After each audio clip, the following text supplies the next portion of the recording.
Welcome to BoldSign eSignature. In this video, I'll guide you through the process of adding an editable form field to a document in BoldSign.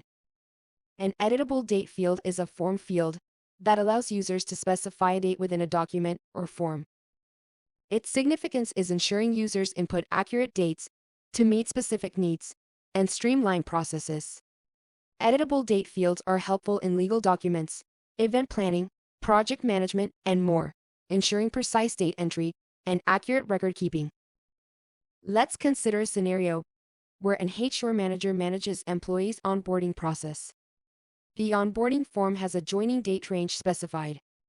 The HR manager needs to send onboarding forms to employees with an editable date field, allowing them to choose their preferred joining date.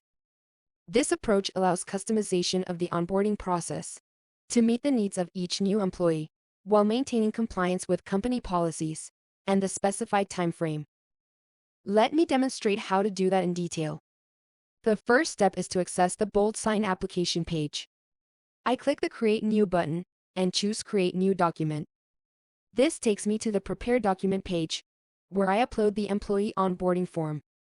Then I enter the employee's details in the Add Recipient section. I move forward by clicking Next, which takes me to the Configure Fields page. This is where I set up the form field. I drag and drop an editable date field for the joining date specification. The Editable Date Settings section is displayed on the right side of the screen. This editable date field is assigned to the recipient.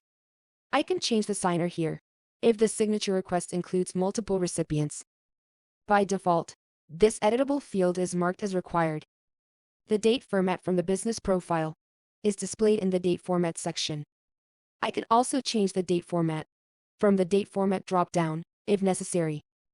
I can set the default date from the calendar in the Default Date section. You can use a data sync tag if needed. In the Font section, the font and font size can be changed if necessary.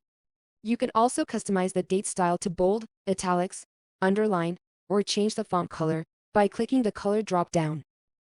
Since the joining date falls within the first 10 days of December, I must specify the range. To do this, I click the calendar in the Date Range section and set the date range. I then click the Apply button to implement my changes. This enables the employees to select their joining dates within the provided range. Finally, I'll drag and drop the signature and date sign fields for signature and date, respectively. I check my changes once and send the document out for signature. Let's switch to the signer's side and see how the editable field works. When I click the Review and Sign button in the Signature Request email, I'm navigated to the signing page. The Date Signed field is automatically populated. Here I need to enter the joining date.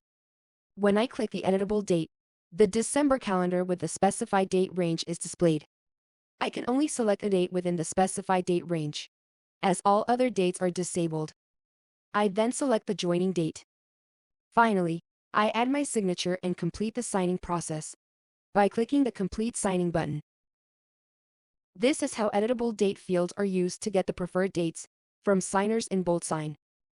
If you found this video useful, don't forget to hit the like button and subscribe. Thank you for watching, and stay tuned to our channel for more BoldSign tutorial videos.